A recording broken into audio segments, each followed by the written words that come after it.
This is a video that I've been working on slowly, and I don't know if I'm completely finished. There may have to be a part 2 later on, but if there is, I'll just stitch this video so that everyone knows that it's connected. Okay, so I'm going to talk about the man of lawlessness today that is mentioned in 2 Thessalonians 2. Okay, so lawless means disobedience, or in John it says that lawlessness is sin. Well, Thessalonians says that this man of lawlessness sets himself up in the temple of God. And I know many people believe it is going to be a physical temple in Israel, but the thing is God no longer dwells in a building. He dwells within us, within believers. So this man of lawlessness, the spirit of lawlessness, is going to set itself up within believers and call itself God. And we already see stuff like this happening, like people who are claiming they know the Bible well, they know what they believe in God, or God told them this, God told them that, but none of it truly lines up biblically.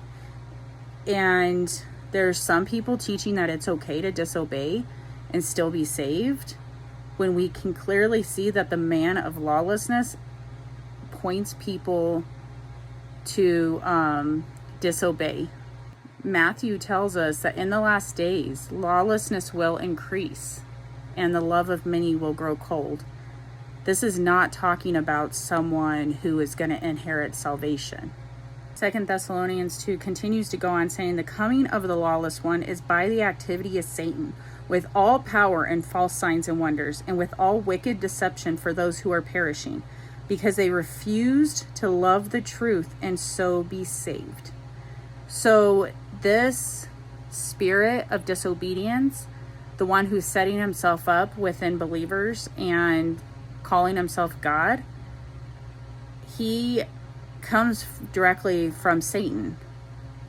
And it's because these people never cared about the truth in the first place. So the verse goes like this: therefore God sends them a strong delusion, so that they may believe what is false, in order that all may be condemned who did not believe the truth, but had pleasure in unrighteousness. That's in 2 Thessalonians 2, 9 through 12. Now, we are already seeing the activity of Satan in our culture. Okay, Satan has already been released. Now, a lot of people are controversial about this, but they have to remember that Satan's demons were never bound, just Satan. So we have been fighting against his demons all these years. But if you notice, the work of Satan has increased, where people are outright, hail Satan, especially in media. How we see a lot of activity of Satan with our singers, with the media, like the videos and TV. People are now outright creating videos like worshiping and promoting Satan. Disney has a couple.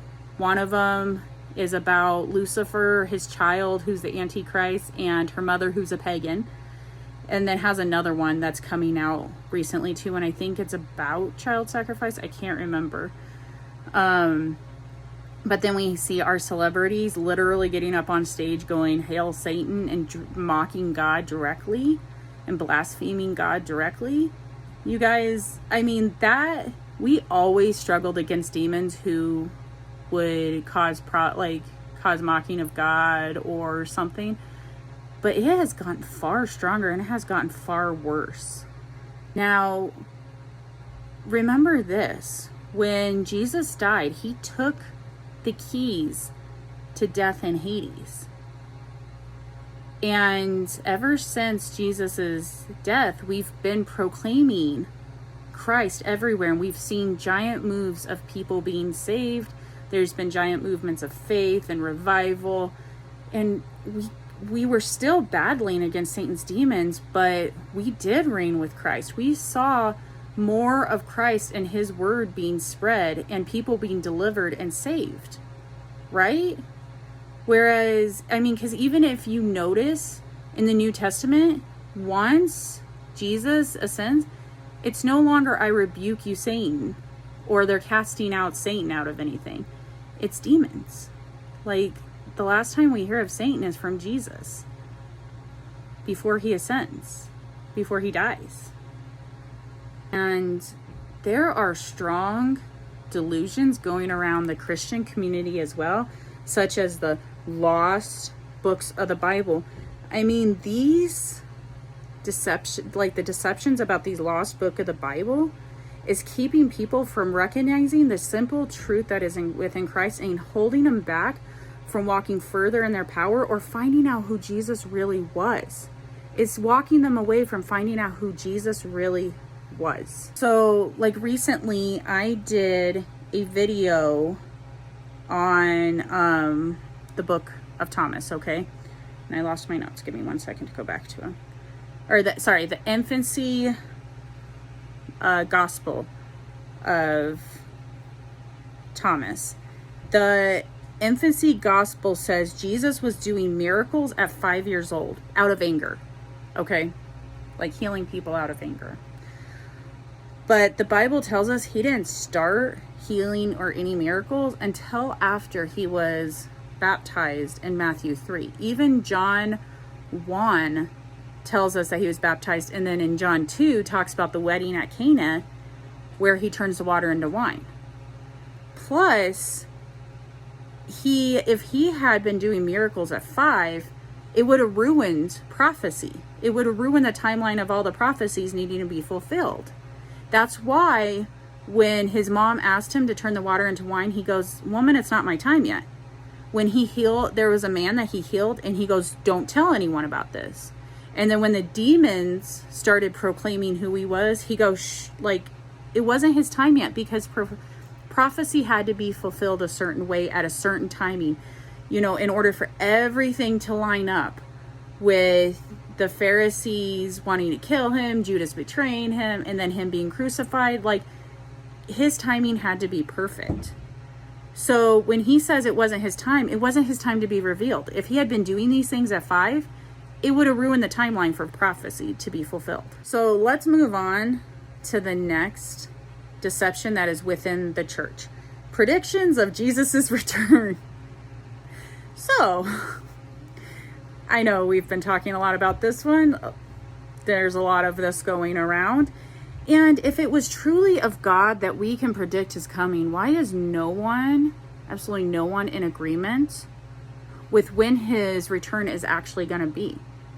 Because they're all in disagreement. They're all at different times. Oh, Jesus told me this. First of all, Jesus doesn't even know the day of his return. Only God the Father does, according to Matthew. But nobody, absolutely nobody who claims to be of God predicting these, actually, like, you know, first of all, they never come true, ever.